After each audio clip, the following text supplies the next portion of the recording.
On this segment, we are honored to have 𝐂𝐫𝐮𝐜, a sustainable finance transactor at Rand Merchant Bank, to explore the crucial role of banks in driving sustainable finance.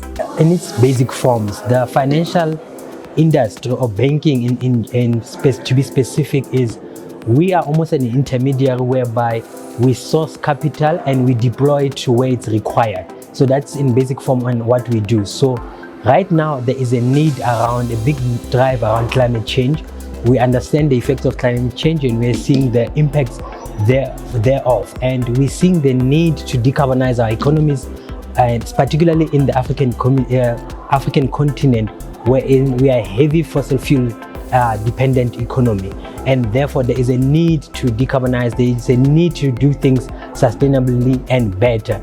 We've seen a lot of commitments both on the continent from governments committing to achieving net zero by specific dates. The EU has done the same, and some regions across the globe have committed to some form of net zero ambition, and therefore there is a requirement from an African continent to decarbonize, and therefore we see an opportunity as a bank to deploy funding to enable countries to decarbonize towards low carbon economies, including supporting their socio-economic development, and that is why we see both the environmental objectives and the social objectives as intertwined.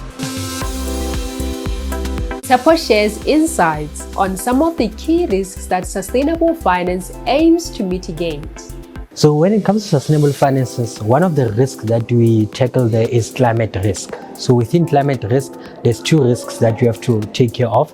There's a physical risk and transition risk. So transition risk is there are some sectors that we do know that in the future, those sectors would not be required, and therefore they need to transition. One of them is, as you mentioned, the electricity sector. The way we're generating electricity now, it's at risk because it's heavily reliant on fossil fuels, and therefore there is a need to transition. So there's a lot of those sectors where the transition risk is introduced into sectors, and therefore if you don't transition, you end up with a stranded asset, in which it's an asset that no one wants to invest in and no one wants its products. So that's the first risk. When it comes to physical risk, is there's an appreciation that the climate change effects are happening as we speak. There's droughts, there's wildfires, and there's also floods that we are seeing, right?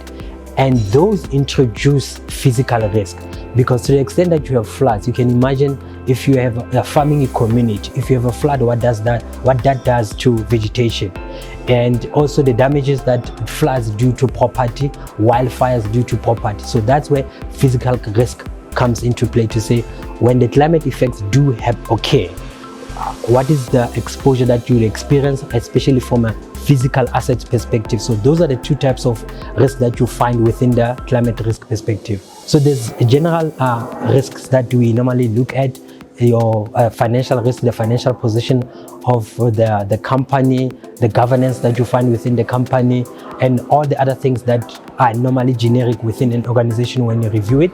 Where climate has come in, it's another layer of risks, to say you may be comfortable with the generic types of risks that you typically look at, but now there's these sets of risks that are now being introduced because of climate change that you now have to incorporate when you review a corporate by itself. And then there's also regulatory risks as well, whereby a couple of countries are introducing carbon taxes, carbon border taxes. That's a risk element that was never there, because now all of a sudden the financial position of a corporate will now be compromised, especially if these carbon taxes are forever increasing. So climate change has introduced another element of risk that we as banks now have to get our understanding and wrap our heads around when we look at corporates, particularly now, and also their sustainability into the future. While reducing carbon emissions is important, not all sectors can achieve decarbonization overnight.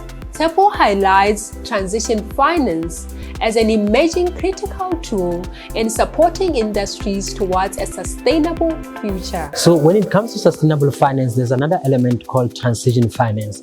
And here we're talking about those sectors that at this very moment in time, there's not yet technologies to decarbonize this type of sectors. We're talking about maritime, we're talking about aviation, we're talking about the petrochemical sector. Those sectors are both energy intensive and carbon intensive.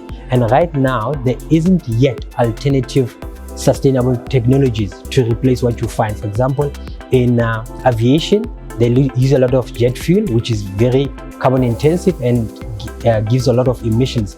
However, there's not yet large-scale sustainable aviation fuel. It's still in pilot stage, it's still being tested. But at the moment, this sector is one of those sectors that in the short and medium term, it's going to be heavily reliant on fossil fuels. Same as the petrochemical sector, same as the maritime and shipping sector. So any funding that goes into this type of sectors, it's an understanding that those sectors right now will not be green. However, they are transitioning, and therefore, from an R&B perspective, we also provide transition financing to support them in the other activities that are helping them to decarbonize while technologies comes into play. So there's an understanding that not all sectors are going to decarbonize in the short term, and those sectors are usually referred to as the hard to abate sectors.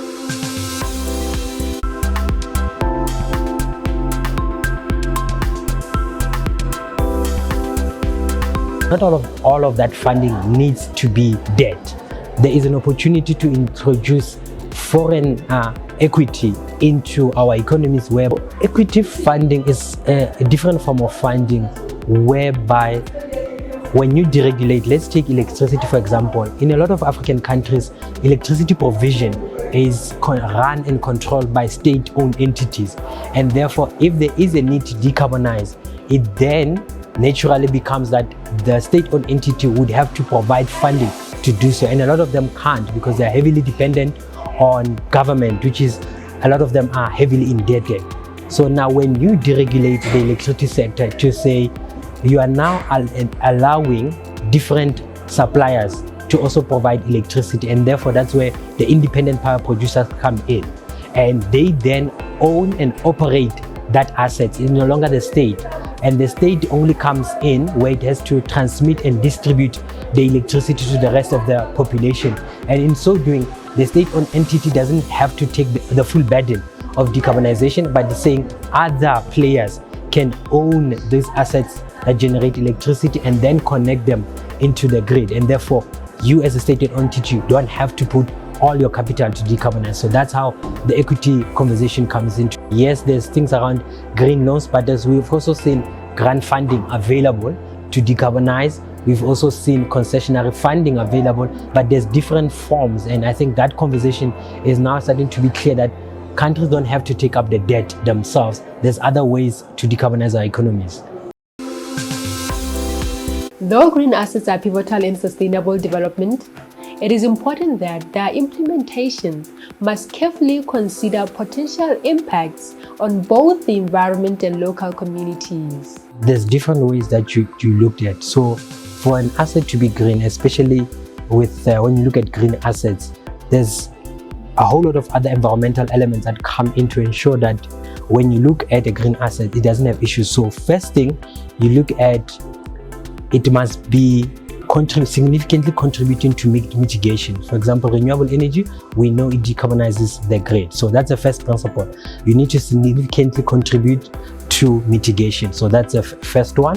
And then the secondly, you can't do significant harm.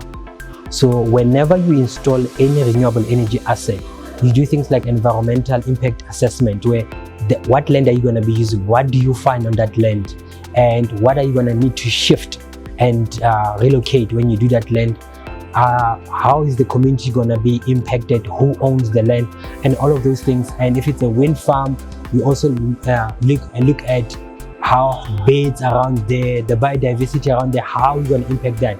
So that's to the principle of doing no significant harm. And then there's also the social impact, minimum social safeguards, to say, yes, you're going to be putting these assets. How are you going to treat your employees? How are you going to treat the nearby community? Are they going to participate in the ownership of that asset? And do you have labor plans around that asset and all the other social elements that are important to that asset? So whenever you look at a green asset, you don't only look at the fact that it's green. There's those three principles that you always need to ensure that holistically that asset does not compromise other elements while you install it, it might decarbonize, but it can also be damaging other parts of the ecosystem.